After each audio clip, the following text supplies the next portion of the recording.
gears a little bit. You just heard an amazing tour of some of the best data on what we need to do to maintain our health, an end to illness.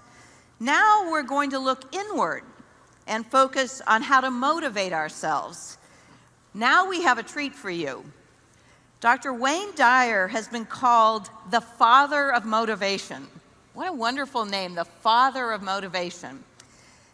Dr. Dyer is one of the world's best speakers in the field of self-development, and he's with us here today to really give us some tips, some pearls on how each of us can overcome the obstacles that we face every day in self-motivation. You ready for a treat? Please help me in welcoming Dr. Wayne Dyer.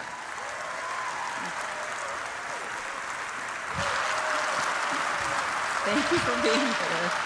Thank you. You're welcome. The floor is yours. Thank you.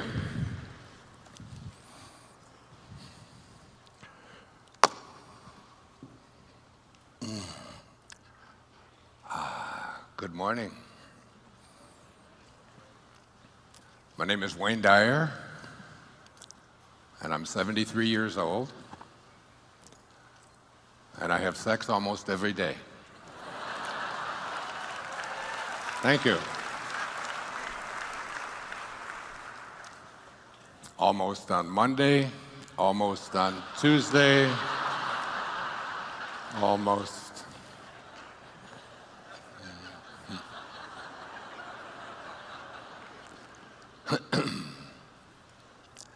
Last June the 26th, a year ago, June, I made an announcement to my family, to my children. I have 8 children, 6 daughters and 2 sons. They have been among my greatest teachers. Whenever I behave in any way that is inconsistent with something that I might have written or spoken about on television, they will remind me. I wonder what all those people would think of Mr. Positive if they could see him here this morning, was one of my daughter's favorite lines. My very favorite line was from my 13-year-old daughter many years ago. She's now 30. When she was sitting at breakfast, we had 5 children in 8 years, and they were all going to the same school, and I had to drive them. And she looked at her 11-year-old sister, Serena, and said, so if you didn't have any feet, would you wear shoes? And I looked around and thought, I wonder where this is going. What has she got? And Serena looked at her at 6 o'clock in the morning, which is not her favorite time, and said, what do you mean if I didn't have any feet, would I wear shoes? That's the dumbest thing you've ever said. Don't even talk to me. That's so ridiculous. And Summer said to her, don't get mad at me. I was just wondering why you're wearing that bra. That's, so I wrote it down,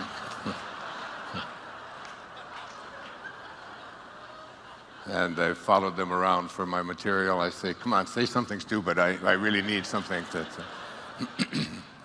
But on June the 26th of last year, I made an announcement to my family. I told them that I had written 41 books. Many of them I have been blessed to have appear on bestseller lists all around the world. And that I was not going to do that anymore.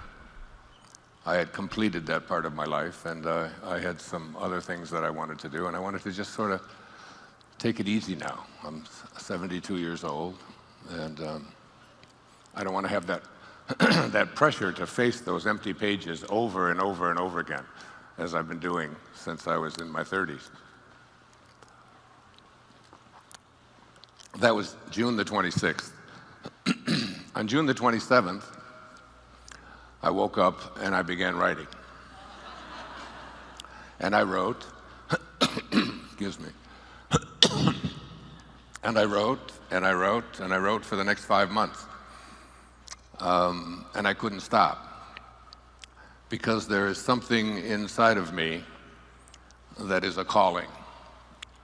There is something moving the pieces around that is bigger than who I am and what this ego of mine says. And it's getting in touch with that inner drive, that part of us that says, this is what you're here for. This is what you came into this world to be.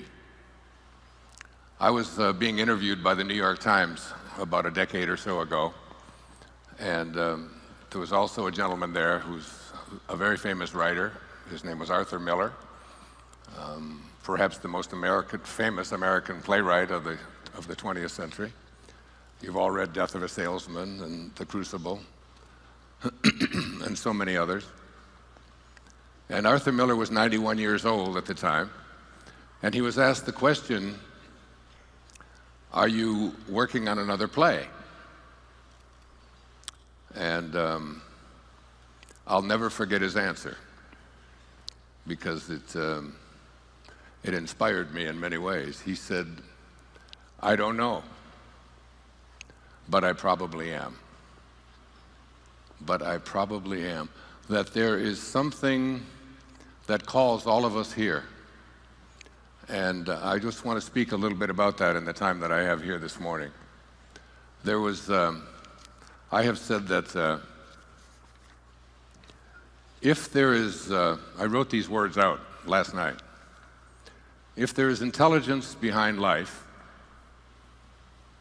and there is every reason to believe that there is, or that there may be, and think about that for a moment. If there's intelligence behind life, and all of science points to the fact that there is some kind of an intelligence behind life, behind this body that you were hearing about in the last hour, that there's something mystical, if you will. And I brought with me just a quote from the man who won the Nobel Prize for Physics. He was Einstein's greatest teacher. He was considered the father of modern quantum physics. His name was Max Planck. And on receiving the Nobel Prize for Physics, this is what he said. He said, as a man who has devoted his whole life to the most clear-headed science, to the study of matter, I can tell you, as the result of all of my research about atoms, this much, that there is no matter as such.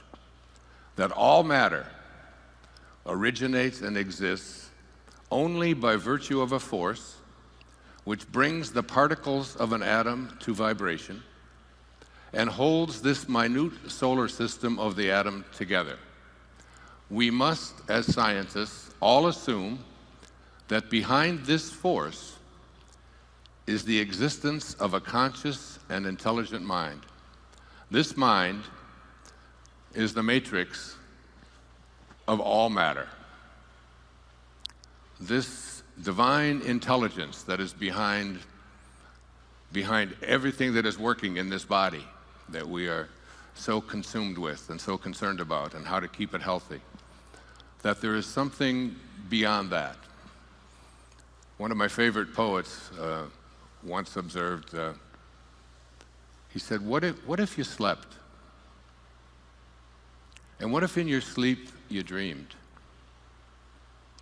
And what if in your dream you went to heaven and there picked a strange and wonderful flower? And what if when you awoke, you held that flower in your hand? Ah, what then? Samuel Taylor Coleridge, who wrote The Rime of the Ancient Mariner, and I wonder when I ask that question, I've done it on a couple of my public television specials, to ask that question, do you really believe that such a thing is possible? Because as I wrote out last night, I said, if there is intelligence behind life, and there is every reason to believe that there is, then all of that intelligence must be innate in each creation of that intelligence. this universal mind, or this, whatever you want to call it, divine mind, the great Tao. I wrote a book 8 years ago called Change Your Thoughts, Change Your Life, which was based on the ancient teachings of the Tao Te Ching by a man named Lao Tzu, who wrote it 2,500 years ago, 500 years before the birth of Christ. And in that great tome, some call it the wisest book ever written, there's 81 verses, and I decided to write an essay on each of those 81 verses and how to apply it in today's life. He said, the great Tao, God, soul, this matrix behind all of life, he said, it does nothing, and yet it leaves nothing undone. He said, each and every one of you are doing nothing. You're all just being done. There is something moving the checkers around in this checkerboard that we call our life, that Arthur Miller was referring to when he said, I don't know, but I probably am. And that I said, when I said to my children, I'm through writing books, not only have I written an entirely new book, which was 144,000 words that I couldn't stop writing. I wrote it all by hand, every word of it. It's why I'm sitting on this chair, because my neck went crazy, sitting there hour after hour writing about all the significant quantum moments that have appeared in my life that turned the direction of my life from where it was headed into a right turn and sometimes into an about face. And I call this book, I Can See Clearly Now. I can see clearly that the things that were taking place when I really thought that I knew what I was doing, and something else was in charge of the whole process. One of the famous observations of one of our great humorists, Mark Twain, he said, the thing that gets you into trouble isn't what you don't know. It's what you know for sure that just ain't so. And there's so much of what we know for sure that just ain't so. Just like what I knew for sure that I wasn't going to be writing. Not only have I written another entire book and looked at all of these significant factors and features that were really at play, moving me about,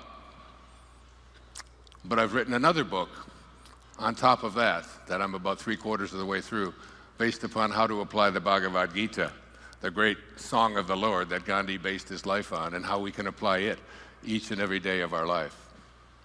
So there's a wonderful poem I want to share with you that reflects what Mark Twain was saying, that it's what you know for sure that just ain't so. It's called The Cookie Thief. It was written by Valerie Cox. A woman was waiting at an airport one night with several long hours before her flight. She hunted for a book in the airport shops and bought a bag of cookies and found a place to drop. She was engrossed in her book, but happened to see that the man beside her, as bold as could be, grabbed a cookie or two from the bag between, which she tried to ignore to avoid a scene. So she munched the cookies and watched the clock as this gutsy cookie thief diminished her stock. She was getting more irritated as the minutes ticked by, thinking, if I wasn't so nice, I'd blacken his eye. With each cookie she took, he took one too. And when only one was left, she wondered what he'd do. And with a smile on his face and a nervous laugh, he took the last cookie and broke it in half. He offered her half as he ate the other.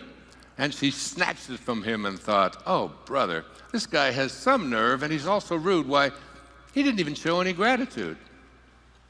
She had never known when she had been so galled, and she sighed with relief when her flight was called. She gathered her belongings and headed to the gate, refusing to look back at the thieving ingrate. She boarded the plane, she sank in her seat, then she sought her book, which was almost complete. As she reached in her baggage, She gasped with surprise. There was her bag of cookies in front of her eyes.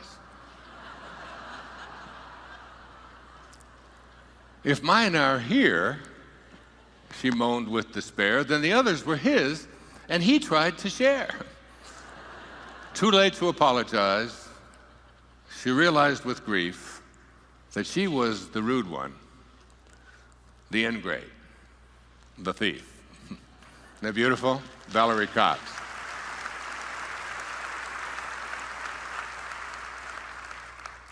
As I went through the significant moments and the significant things in my life that have brought me to this place in my life, I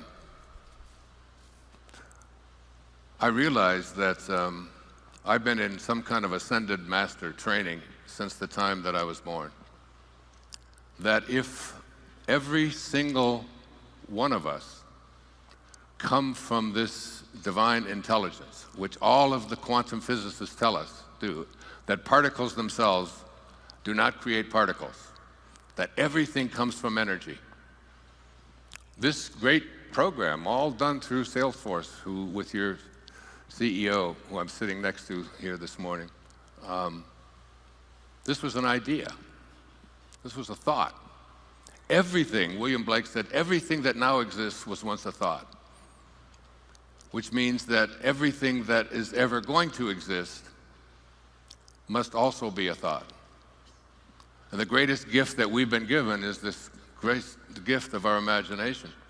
And if we can't put something into our imagination and be able to create it, then it isn't going to be able to become hardened into an objective reality, where now over 100,000 people sign up for such a conference as you're attending today. It all starts with an idea. I just watched the film Jobs the night before last in my hotel room.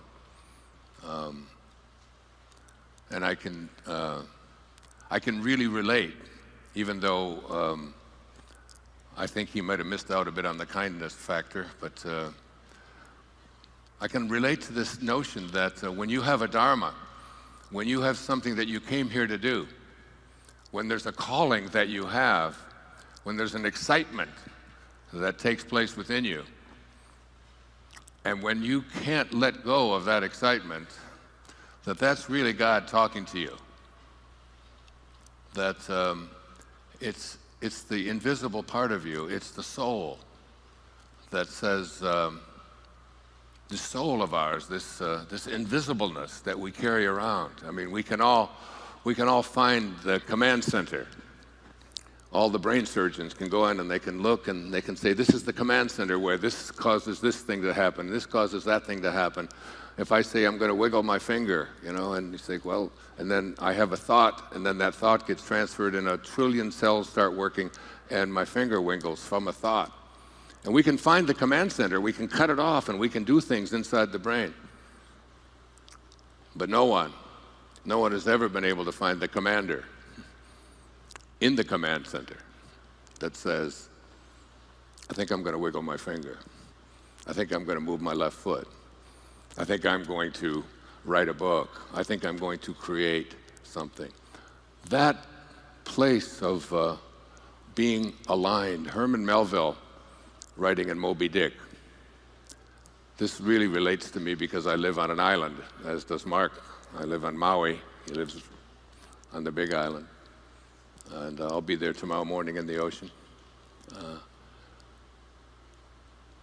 Melville said this in Moby Dick: for as this appalling ocean surrounds the verdant land,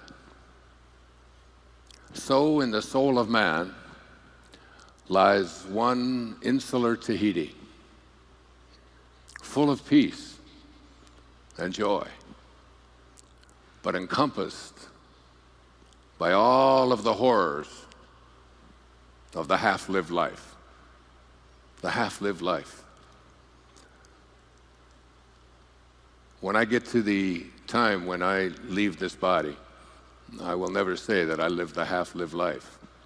I understand what Steve Jobs was saying when he would feel something so deeply inside and would be surrounded by people who couldn't share his vision, that there's something inside each and every one of us that drives us. And I was trained earliest to be a Jungian analyst by Carl Jung. And Carl Jung once observed, he said, he was talking about this idea that within each and every one of us there is this purpose. And he said, at the same moment that you are a protagonist in your own life and you're making choices, at the very same moment, you're also the spear carrier or the extra in a much larger drama. And he concluded that, and I've never forgotten this. He said, all of you are doomed to make choices. It sounds like such a paradox. If you're doomed, how can you be making a choice?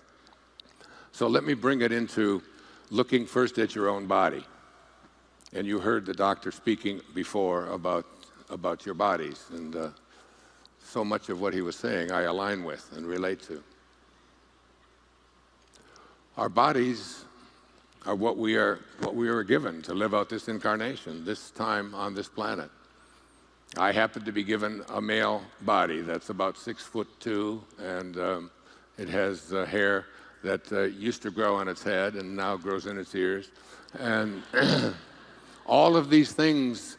This is what I was doomed to. I mean, I'm not going to be in a female body. I'm not going to be in a body that has brown eyes when I have blue eyes, and so on.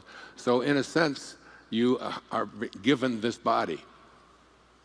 But you also have choices to make. And the choices that you make within this sense of being doomed, which is what he meant when he said you're a protagonist in your own life, but you're also a spear carrier in a much larger drama. That there is something bigger moving all of these pieces around. And this thing that is bigger, that is moving the pieces around, is something that you have to align with. And you can align with it in your body by treating it well, by feeding it the applause line, real food, by exercising, by watching how you relate to this body. You can make a huge difference, but you're still in this context of being doomed to make choices. Now look at the rest of your life. All of the things that brought you to this place, to this day, right here in your life. And most of us have come into this, into this place where we don't recognize this fundamental truth that within each and every one of us, there is this, this capacity that I have in one of my most recent books called Wishes Fulfilled. I call it the I am discourses. The word I am. See, if you want to be able to change something about yourself or to align yourself with this divine mission in which you say, yes, I have been doomed to do all of these things, but there are choices that I can make. So that, Rumi said that at the moment you are born, a ladder is placed before you to help you to escape from this world. So here's this ladder, this metaphorical ladder that is placed before us, and there are rungs on this ladder until you reach the top. The top of this ladder, I call it divine love. It's what T.S. Eliot spoke about. I use a lot of poetry because I write a lot of poetry and read a lot of poetry and believe that poets can speak to us in language that is very different than what scientists often speak. T.S. Eliot said that we shall not cease from exploration. But at the end of all of our exploring will be to return to the place from which we originated and to know it for the first time. Now, he was speaking about death, I believe. I'm not. I do not think that we have to leave our bodies in order to understand this divine intelligence from which we originated. I had a wonderful meeting back in the early 1970s late 1970s, with Buckminster Fuller. He's a great scientist, great man. We were speaking together at a conference in Denver, Colorado. And after the conference, he said, all of us are born geniuses, but life itself seems to de-genius us. We are all pieces of God. If we came from a divine intelligence, and all of that intelligence must be in all of its creations, then all of it must be in us, in each and every one of us. That all of us have these enormous capacities, these powers to be able to heal ourselves and to heal others, to manifest what it is that we want to place our attention on, to be able to create massive changes in our world, to bring peace to a place where there's so much violence and hatred. The Dalai Lama once said that if we could take every child on this planet at the age of 5 and teach them to meditate for 1 hour a week, we could eliminate all violence that exists on our planet in 1 generation. Imagine 1 hour a week as a child just thinking about compassion. We have so much violence in our world because we have violence in our heart. The violence that we have in our heart is because we have left our source of being, and we fill ourselves with rage and beliefs about who we are. But the truth is that most of us can't answer the simple question about who we are. I had a great teacher in India. His name was Nisargadatta Maharaj. My friend Deepak Chopra, who will be speaking here soon with me, introduced him to me. And I read his great work, I Am That. And he was asked the question, what is real? Master, what is real? And his response was, that is real which never changes. Everything else is illusion. So, how does this apply to each and every one of us? What is there about you that has never changed? I have a picture of myself when I was 21 years old on the wall at home, and that was 50 years ago. There's not one cell of that body, that 21-year-old body, that's left here on this planet. It's all gone, every cell. And yet, I still persist. Here I am, in this body. And I sit here now in this 73-year-old body believing that this is me. But an hour from now, this body that I'm sitting in here will be a different body than the one I walked up onto the stage with. That everything in this physical domain is in a constant state of change, except for that invisible divine spark, the part of us that is real. And that part of us has a knowing about who we are and what we came here to be. Emily Dickinson, I just watched, Julie Harris just passed away about 2 months ago, and they announced that on TV, and I was watching, and she was 87 years old, and she portrayed Emily Dickinson in a film called The Belle of Amherst. She was from Amherst, Massachusetts, born in 1830, and so I ordered it. I had my children order this film for me, and they sent a copy of it to me, and it's a 2-act play. And it was Julie Harris just being Emily Dickinson, this recluse of a woman who wrote so much beautiful poetry, and She once said that, and when it was over, I watched the thing by myself in my writing space, in my sacred place. And as I watched it, I stood up when the audience stood up, and I gave her a standing ovation for as long as the audience could. I could not stop myself. It was so brilliant and so beautiful, something I encourage you to do. Julie Harris was just magnificent. I couldn't imagine being on stage and being so brilliant for such an extended period of time. Because I could not stop for death, he kindly stopped for me. The carriage held but just ourselves and immortality. This quiet dust, she would say, holding up a handful of dust, this quiet dust was gentlemen and ladies and lads and girls, was laughter and ability and sighing and frocks and curls. This passive place, a summer's nimble mansion where bloom and bees fulfilled their oriental circuit, then ceased like these.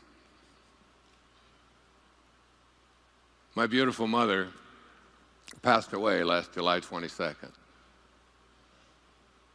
And 2 days later, after she was cremated, she was 96 years old, they gave us an urn with her ashes in this urn. And I held this urn up, and I look at it and I say, surely this is not my mother. Not this handful of dust. Surely all of you are not what your ego has convinced you that you are. All of my accomplishments, all of my possessions,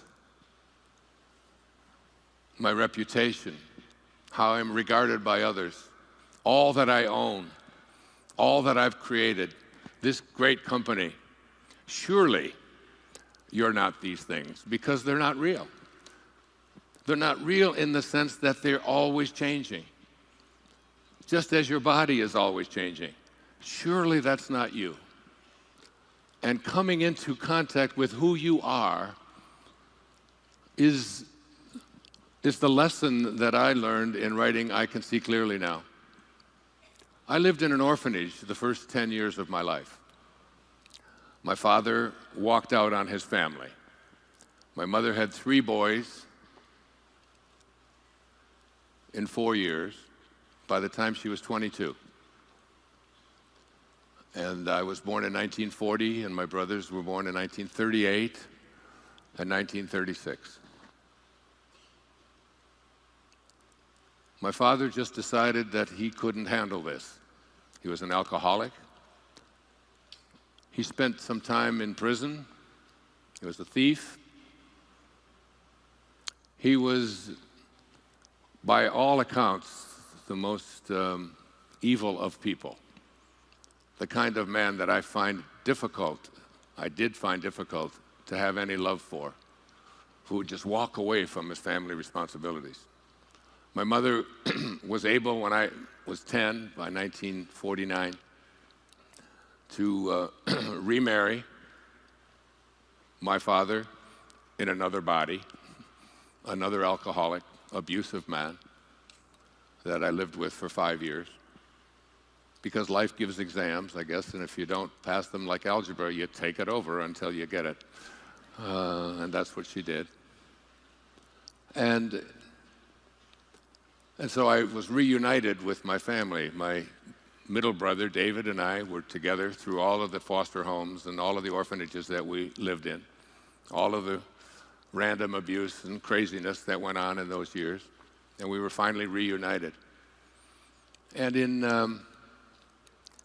the 4th grade at Arthur Elementary School on the east side of Detroit, I had a teacher. Her name was Mrs. Engels. And every day she would read to us. And she would read to us from 10 minutes to 3 until 3:15, provided that the class was good, meaning that they weren't noisy and rowdy and that we had to keep quiet in order to listen to her read this particular book that she read, which was a turning point in my life at the age of almost 10. It's why I know that there's something moving the pieces around in every single one of our lives. And what we have to do is we have to find our excitement and what it is that makes our soul feel good. And then stay with that, independent of what others might say. So I became the enforcer in the 4th grade at Arthur Elementary School, because when anybody would start to talk, I would walk over to them, or I would get them and tell them that they were not going to get to hear the story. And nobody really was that interested in hearing the story except me. I was just enthralled by this story. And the story was The Secret Garden. It was written in 1909. And it was the story of a little orphan girl, only I was a little orphan boy, who had just been reunited with his family, just met my oldest brother, didn't even know him before, my brother Jim. And I was finally living in a family and had a stepfather, but he was drunk every day. But what I learned in reading The Secret Garden, listening to The Secret Garden, is that there is a secret garden inside each and every one of us, and that door opens inward. And there is a place within each and every one of us where we can see God at work. We can see God within ourselves. We can know that we are pieces of God. We are sparks of God. We must be like what we came from. We came from this intelligence that Max Planck spoke about, the matrix of all matter. And all of its creations must contain all of its intelligence, so that it's in all of us. The ability to have that secret place, that inner Tahiti, full of peace and joy. There was a little boy in that book named Dickon who always looked at the positive side of everything. He could just never talk about death, and he would never talk about sickness, and he'd never talk about what was wrong, because he said, what you talk about, you become. What you think about becomes your reality. I was 10 years old. It's almost as if I had to have a conversation with God before I got here. And because I told Serena, my daughter, many times, if you don't like the way I'm parenting, because she would always give me little lectures about how I was doing it wrong as she was growing up as a teenager. And I'd say, if you don't like the kind of father that I am, then you should be very careful and recognize that it isn't my fault. I'm just doing what I know how to do, and you picked me to be your father, and if you didn't like the kind of father that I am, you shouldn't have picked me, you should have picked someone else. And she looked at me and said, you mean to tell me that I picked you before I came in? I said, exactly. It's an infinite universe, and you had to get here, and you needed someone, and I was the one you needed, and Mom was the one you needed, and so you're telling me that I chose you? I actually chose you? I said, yes, you did. And you should be very careful when you make decisions like that. And her great line to me was, I must have been in a hurry. And I feel that as if I had a conversation with God before I came into this world, and God said to me, what is it that you would like to do while you're here this time around? And I said, I'd like to teach self-reliance. That's all I've done since I've been here. I've written 41 books on this subject of relying upon yourself and trusting in yourself and going within. As my evolution has taken place, my writing has taken place. I've written from my heart all these years.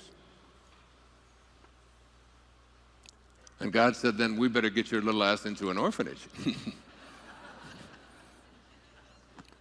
Because when you're in there, you will learn to rely upon yourself, because there's not going to be anybody else there to do it for you. And I look at the first 10 years of my life and taking care of my brother David, who was 16 months older, much smaller. He was very sickly. And I had to struggle to help him and to keep bullies away from him and so on. I can look at those 10 years of my life as the early training ground. My stepfather was a Roman Catholic, And on Tuesday nights in 1953, when I was 13 years of age, there was a very famous comedian, American comedian. His name was Milton Berle, and they had the Milton Berle Show, sponsored by Texaco. Uncle Milty, some of you might remember. But opposite the Milton Berle Show on Tuesday nights was another show. There were only 3 channels in those days. We had a little black and white Admiral television set. We'd sit around and look at this. And there was this man who would lecture on Tuesday nights opposite Milton Berle. His name was Bishop Fulton Sheen. And my uncle, my stepfather, Bill Drury, loved to watch Bishop Sheen. And I used to come, and I was 13 years of age, and I would watch Milton Berle only on the commercials, because Bishop Sheen fascinated me so much that I would actually bring a notepad, and I was taking notes on what he would say. And the name of his show, does anybody remember the name of his show back in 1953? It was called Life is Worth Living. In the 41 books that I've written, the subtitle on every one of them could have been, Life is Worth Living. There is something deep within each and every one of us that allows us to know that life is worth living and that we can make a difference in this world. And whatever it is that creates that excitement within us is really our connection to God. When Muktananda, the great Indian saint, would have people come to his ashram, and as they would enter the ashram, he would ask them the question, do you know the difference between good and God? And if people would say no, they didn't know, he would take his hand and he would go like this and make a little zero. And he'd say, there's zero difference between good and God. So whatever it is that makes you feel good is really God. If it's your soul that makes you feel good, and if it doesn't inhibit anybody else from being able to feel good, then that's your dharma. And you have to go with your excitement.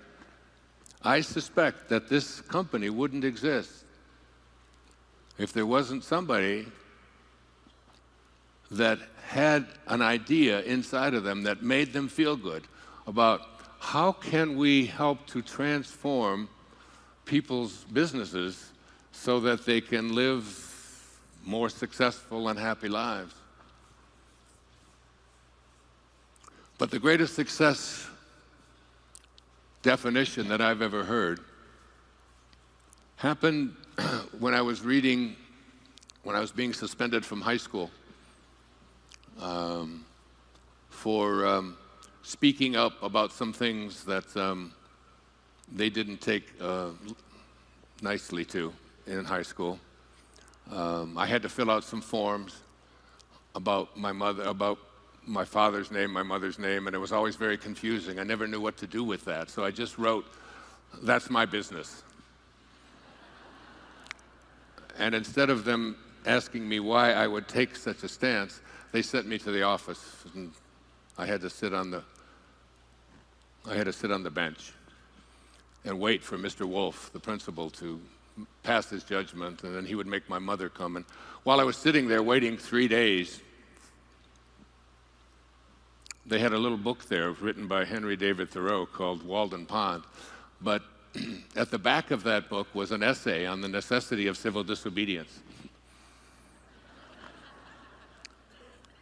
And I figured if they put that book there, that must be there for a reason. They must want people like me to read it. And so when I had my meeting with Mr. Wolf, and my mother had to come from work and take 3 buses to get there, and I explained why I had said what I said, and that we have to stand up against these silly things. And this wasn't the first time I was there in that office. But Thoreau said this in that essay on the necessity of civil disobedience. That is, when things are out there that you don't agree with, that you have to go within and find something inside of you that that says you have to stand up for it. I know, because when my own mother was born in 1916, women couldn't even vote in the United States until she was 4 years of age. And that didn't happen because people obeyed the rules. That happened because people took the role of civil disobedience and said, there's something inside me that says this is wrong, and I'm willing to fight for it. Tomorrow is the anniversary of a day that changed my life forever. November the 22nd, 1963. I was a marcher during the civil rights days. I was in the United States Navy when it was segregated. I walked into a coffee shop in Havre de Grace, Maryland, with my friend Ray Dudley from Chicago, who was African American, and they refused to serve either one of us because he was black and in the uniform of the United States Navy. That wasn't very long ago.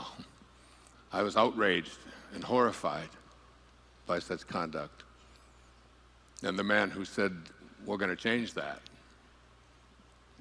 put hope in my heart. And the day that he died, I was at Wayne State University in Detroit, driving up Crane Street. It's on my Facebook page today. I wrote a whole thing about it. It's a chapter, and I can see clearly now, because I decided that I wanted to be someone who could make a difference in this world, who could end that kind of hatred and horror shows that was so present back there in the 60s and 70s.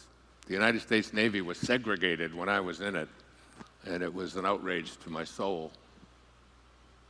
And I'd just like to say a little prayer, I guess, for the 50th anniversary of this man who made me believe that one person can make a difference.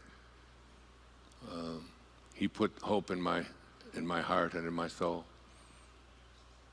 And Thoreau's definition of success was this. He said, if you advance confidently in the direction of your own dreams and endeavor to live the life which you have imagined, you will meet with a success unexpected in common hours. That's what my life has been about. It's been dedicated to this idea of advancing confidently in the direction of my own dreams and endeavoring to live this life which I have imagined. And the key word there is dreamed and imagined. Your imagination is your greatest gift. Anything that you can place into your imagination can harden into a reality if you follow very specific principles. I outlined them in detail in Wishes Fulfilled. If you begin to assume the feeling of a wish fulfilled, if you begin to know within your heart that what it is that you came here to be and came here to do. I was so blessed as a young doctoral student to have as a mentor a man many of you read when you were in college. His name was Abraham Maslow. He's most famous for his hierarchy of needs. At the top of this pyramid, he said, there is something inherent in each and every one of us. The base is just our needs to take care of our bodies, to feed them well, to give them enough rest, to do all of these kinds of things. And then our needs to belong, and our needs to fit in, and our needs to be loved. These are all part of this hierarchy of who we are as human beings. But at the very top is this apex, this little corner of the pyramid. It's called self-actualization. To actualize your life in the way that you came here to actualize it. And Maslow said that there are certain people who come into this world who live from a self-actualized perspective. And there's certain things about them, there's certain qualities that they possess. There's a certain way that they go about their life. and that they're very seldom understood. I thought about that a lot the other night as I was watching Jobs. I think about it as I was sitting next to your CEO, Mark. And I think about it in terms of my own life. Because so many people are willing to come into your life and tell you what your Dharma ought to be. That you should be doing this. That you should live that way. That when you place your thoughts on what other people want for you, or when you put your thoughts so much on what you don't want, or what's missing, or what you can't have. And self-actualized people don't think like that. The day that I became acquainted with Dr. Abraham Maslow was because the principal in the school where I was a school counselor got the flu. And she changed the whole course of my life that day when she got the flu. Because she got the flu and was sick, I had to address the entire parents group of the school that I was teaching at in Michigan, Mercy High School. And that, the day after Labor Day, in 1966, I addressed the students and their parents on what I had a vision for what the school year was going to look like. I was 26 years old. I had just received my master's degree and was ready to peruse all of the different ways of studying for a doctoral degree. I was going to study Jungian analysis. I was going to study Skinnerian approach to psychology. I had all of these ideas on what I wanted to do. And a girl named Nancy Armstrong walked into my office. Now, these are quantum moments. Maslow called them peak experiences. She walked into my office, and I look back at this as I wrote I Can See Clearly Now, and I think about this so profoundly. It was like she handed me a book. It was a compendium of great contributors, Yeats and Freud, and I mean every scholastic area of inquiry was in there. There was about maybe 80 or 90 essays in there. And she said, "My mom heard you speak last night, and she was so taken by what you said that she got this book because she's a member of something called the Book of the Month Club. And the Book of the Month Club gives a bonus to people for buying so many books, and they gave her this, and she's never going to read it, but she thought because of what you said last night, you would like it." And I read this collection of writings, and I looked at it, and I thought, this is interesting. And that afternoon, I was to go down and file my plan of work for my PhD program. And rather than drive down and face the traffic going into downtown Detroit, I was at the University of Michigan and Wayne State University. I sat and read an essay called The Whole Man by Abraham Maslow. And Maslow was the first person that I'd ever seen in the field of psychology who spoke about we should not be assessing who human beings are and what they're capable of doing based upon what's missing or what's wrong or what they can't do or their weaknesses. We shouldn't study neurology, neurological disorders. We shouldn't study how psychotic people are or how neurotic they are. We should look at the greatest achievers who've ever walked among us, know that they all came from the same intelligence, and recognize and help people to find that within themselves. And as I read this essay, I was so taken by it, and he talked about the qualities or the characteristics of what he called self-actualizing people. And he said the number one quality and characteristic of these people who live at the apex of what he called self-actualization, who are way beyond just taking care of their biological needs, who are way beyond their social needs, who are way beyond needing to be loved and so on. These are people who came here with a purpose. These are people who have a dharma. These are people who won't let anyone else determine what it is they're going to be. He said the number one quality of these people is that they are independent of the good opinion of other people. They listen to an inner voice that only they can hear. They have a soul inside of them. Their soul, I wrote this out the other night about the soul. The ideal of the soul, this inner part of you that says, I think I'm going to, the commander in the command center that's in each and every one of you that is processing the words that are coming out of my mouth, not this body that's sitting there. It's going to change, and it's going to be something different. Every minute, it's going to change and be something different. I'm talking to your soul. I'm talking to the invisibleness within you. The ideal of the soul, the thing that it aims for, is neither knowledge, nor light, nor happiness. The ideal of the soul, the ideal of your innerness, who you are, not this body you're in, but who you are, the observer to that body, is space. It's immensity. Why? Because it's infinite. And why is it infinite? Because it's not finite.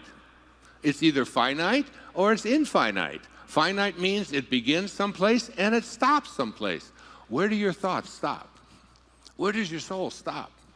It doesn't. So therefore, anything that's inside of you that is infinite has got to expand. It has to expand. It needs to keep growing.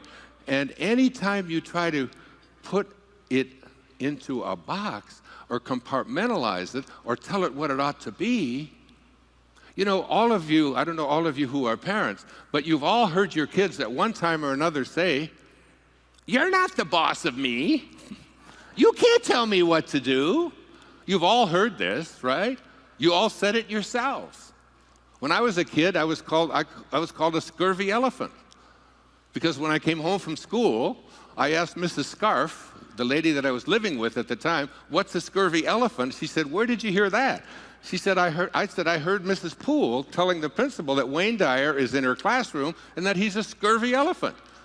She got on the phone, she called the principal, she said, "That's Wayne, he never gets anything right, he gets everything mixed up." She didn't say he was a scurvy elephant in her classroom, she said he was a disturbing element in her classroom. Your soul is a scurvy elephant. That inner part of you that wants to expand, it has a theme song. Ready? It was sung by Bing Crosby. It was sung by Roy Rogers. "Oh, give me land, lots of land, and the starry skies above. Oh, let me ride through the wide open spaces that I love. Don't fence me in. Don't put a fence around me. Don't put me into a box. Don't tell me how my life ought to be. I came here with a purpose. I came here with something that I have to do." That's your soul speaking. And a person like Steve Jobs doesn't take kindly to it. The ladder that I spoke about that Rumi placed before us at the beginning of our lives to help us to escape from this world helps us to deal with this whole idea that we are doomed to make choices. Yes, our physical body is what it is, but we can make choices about it. Yes, our spiritual body, our purpose, our dharma, what we're here for, it's also doomed, but we make choices. What are the choices? You came here to be a great artist. I did a whole film on this. It's called The Shift. And this whole idea is that you came here to be a great artist. Do you pick up a paintbrush? Do you do what Van Gogh did? You just go out there and paint because it's in your soul? Because the second characteristic of self-actualizing people, according to Maslow, is that they are detached from outcome. They don't do what they do because of what result is going to come to them, because of how much money they're going to make, how much prestige they're going to get, how big their business is going to grow. That is not what motivates self-actualized people. What motivates self-actualizing people is, this is my calling. I found myself reading the Bhagavad Gita for the third time in the last 3 months. I just keep reading it over and over, just like when I did the Tao 8 years ago when I turned 65 and couldn't stop it. And the teachers showed up. The Buddhist proverb is that when the student is ready, the teachers will appear. It's not whether there's teachers there's teachers everywhere. Everything is a teaching. The question isn't whether the teachers are there. The question is, how willing are you to pay attention? How willing are you to listen to that inner voice that no one else can hear? That little scurvy elephant in there that says, "You're not the boss of me. You can't tell me what I'm here for." You have to, it takes a kind of fearlessness, because fear is such an omnipresent force in our lives. You hear the doctor talking about cancer, so much of it. I just had a person on my last public television special named Anita Moorjani, who wrote a book called Dying to Be Me. An amazing book, an amazing woman who had end-stage cancer. She was down to 82 pounds. No one who had ever had that level of cancer had ever even survived. She had hours to live. They were whispering in her ear. She was flatlined practically. And she, from the other realm, from the other vision, was told by her father, who had passed 10 years before, you can go back. You have something to teach. And she didn't want to. Now remember what Mark Twain said, and remember the cookie thief. It's not what you don't know that gets you into trouble. It's what you know for sure that just ain't so. My philosophy has always been, have a mind that's open to everything and attached to nothing. Open to everything. All things are possible. Jesus said it so beautifully in the New Testament, I don't have to say it. With God, with your highest self, with this place of divine love, all things are possible. And when you have this knowing within, this is what I'm here for. This is the song I came here to play. Independence of the good opinion of other people, detachment from outcome. I do what I do because of the passion I feel. I am not here because of what you paid me to be here for.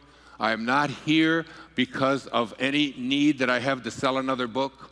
I am not here for anything external to myself. I am here because I have a passion within me, the same passion that I felt 50 years ago tomorrow when the President of the United States, the man that I believed could change what happened to Ray Dudley and myself in Havre de Grace, Maryland, back there in 1961.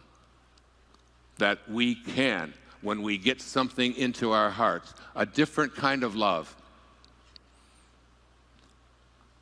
The great Peter Dunov, a great Bulgarian scholar and spiritual master, who Albert Einstein said of Peter Dunov, he said, the whole world bows before me, and I bow before Peter Dunov.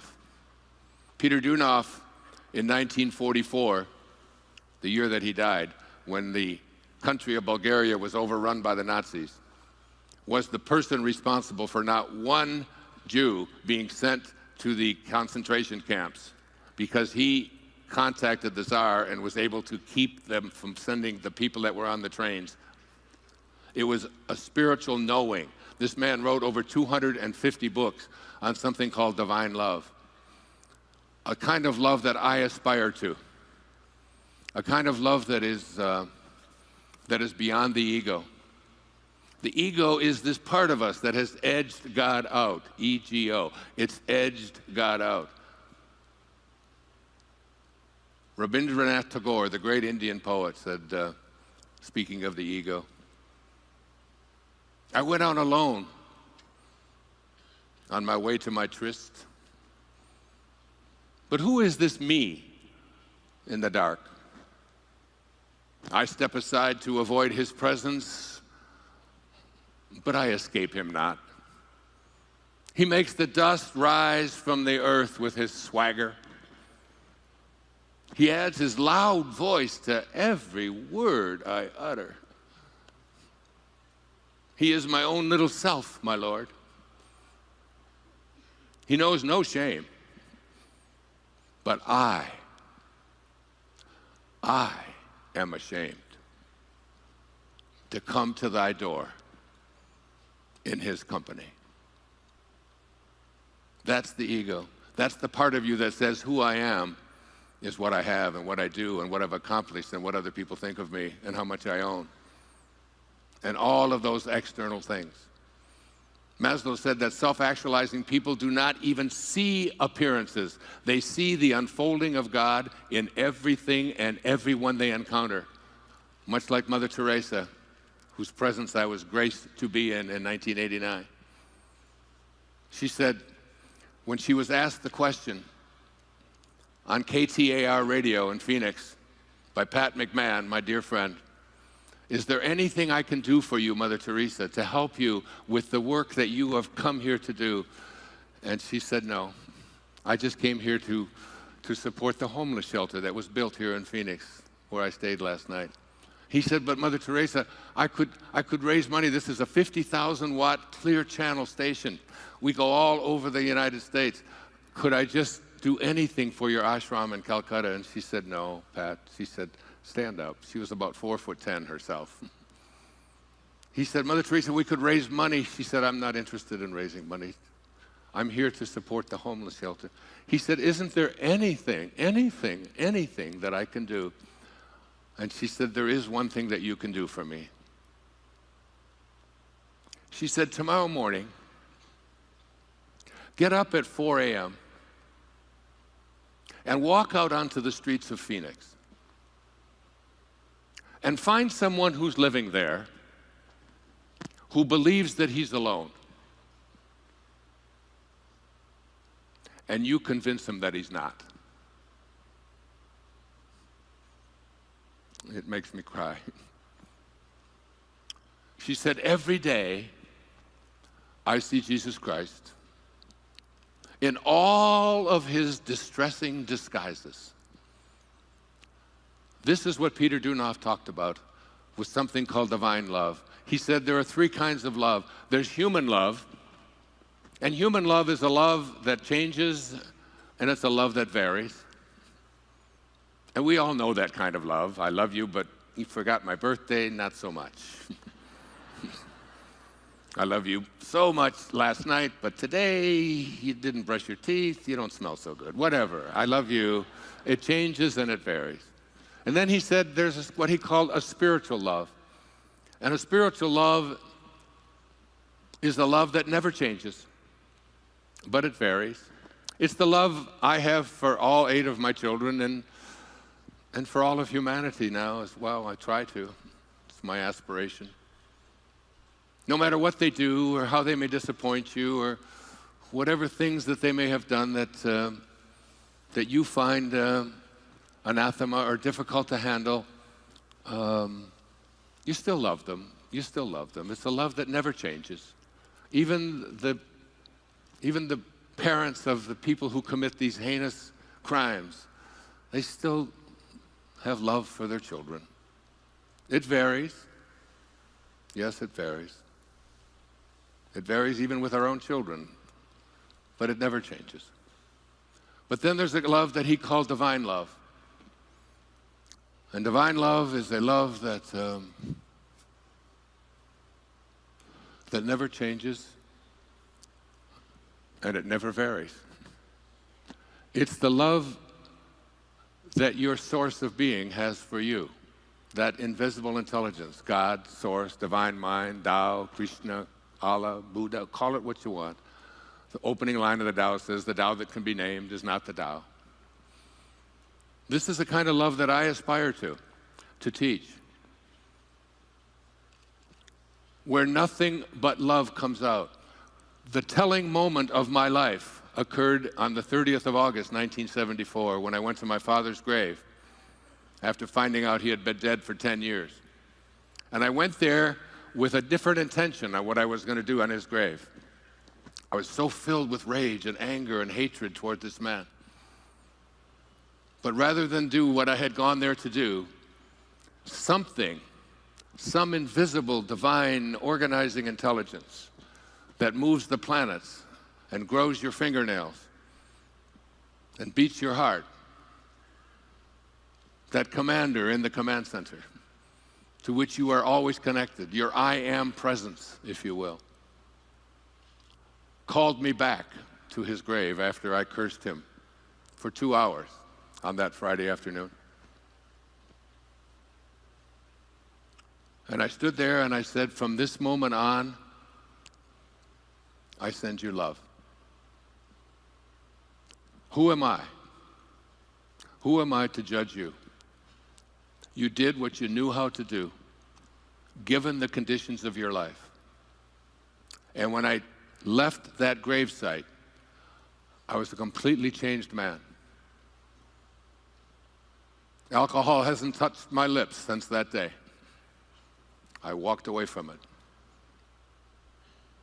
I got myself into the best shape of my life. I began running, and relationships began to change. The right people, the right woman came into my life. My children began to appear. Because when you advance confidently in the direction of your own dreams and endeavor to live the life which you have imagined, you will meet with a success unexpected in common hours. Everything about my life changed. My writing took on a whole different flavor. Before, I was stuck.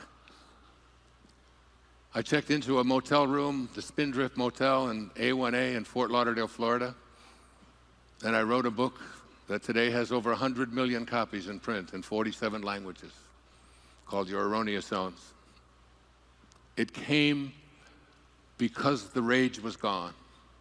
Mark Twain once said that forgiveness is the fragrance that the violet sheds on the heel that has crushed it. That's divine love. It's the love that Hafiz spoke about. Even after all this time, the sun never says to the earth, "You owe me." Just think what a love like that can do. It lights up the whole world. If we can get the hatred out. I brought a poem. I just did a new public television special, and I closed it with this. We built a treehouse. It'll be airing beginning in June. And I speak about divine love, and I do a seminar every year in Maui. You're welcome to come. Well, you're almost welcome. It's almost sold out. But I do it with, this year I'm doing it with Anita Moorjani, myself, and Immaculée Ilibagiza, the brilliant Rwandan woman who survived the Holocaust of 1994 through her faith in God. Saints that I'm going to be presenting divine love 2 days in January. But this is one of the favorite poems. It gives me what my kids often call the tinglies. That goose flunch. Goose? Did I say goose? It's like goose, only it's goose. Goose flesh. It's called In a Treehouse by Hafiz. And we built this beautiful treehouse, and it's you'll love it. You'll see it on PBS. Light, said Hafiz, will someday split you open even if your life is now a cage. For a divine seed, the crown of destiny is hidden and sown on an ancient fertile plain that you hold the title to. This is where you came from. This is what I spoke about with T.S. Eliot when I first came out. This whole idea that there is an intelligence that you will come to know. Listen, for a divine seed, the crown of destiny is a hidden and sown on an ancient fertile plain that you hold the title to. This is your destiny. Love will surely bust you wide open into an unfettered, blooming new galaxy. Even if your mind is now a spoiled mule, a life-giving radiance will come. The friend's gratuity will come. Oh, look again within yourself, for I know you were once the elegant host to all the marvels in creation. From a sacred crevice in your body, a bow rises each night and shoots your soul into God. Behold the beautiful, drunk, singing one from the lunar vantage point of love. He is conducting the affairs of the whole universe while throwing wild parties in a treehouse, on a limb, in your heart. Hafiz. Poetry, so beautiful. When you take that last breath, your body My dear friend Ram Dass, that Mark was speaking to me about before, who lives with me on Maui, when he celebrated his 80th birthday, we were all asked to just say something special to him, and he's one of my dearest and closest friends who wrote Be Here Now and was instrumental in one of those turning points that I wrote about, and I can see clearly now. And I gave him a line from William Butler Yeats, the great Irish poet. I said, Ram Dass, this is what Yeats said about an old man. He said, an aged man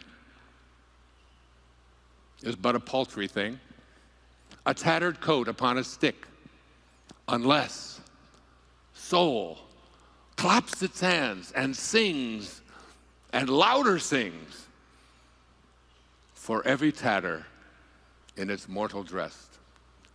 We're all just tattered coats on a stick, unless we find our soul, that part of us that doesn't want to be fenced in. The great Patanjali, 2,300 years ago, when you are inspired by some great purpose, some extraordinary project, all of your thoughts break their bonds. Your mind transcends limitations. Your consciousness expands in every direction. And you find yourself in a new and a great and a wonderful world. And then he said, dormant forces, that is, forces that you thought were dead and inaccessible to you, dormant forces, faculties and talents come alive. And you discover yourself to be a greater person by far than you ever dreamed yourself to be. You discover yourself to be God, to be a piece of God, that intelligence that is in all of its creations. Said Rumi, you who seek God apart, that which you seek, thou art. If you want to seek the beloved's face, polish the mirror and gaze into that space. Because in every moment of your life, ladies and gentlemen, I promise you, you have this choice. You can either be a host to God or a hostage to your ego. It's your call. Thank you, and God bless you. Thank you. Thank you so much. Thank you. Thank you. Thank you. Thank you. Thank you. Thank you. Namaste. Thank you very much. Thank you so much, Wayne. I don't even know where to start. I'm worried I'm the stubborn mule of your last poem. So this session is all about all of these folks whose lives are filled with hectic everything, thinking about their personal health. How do you define personal health?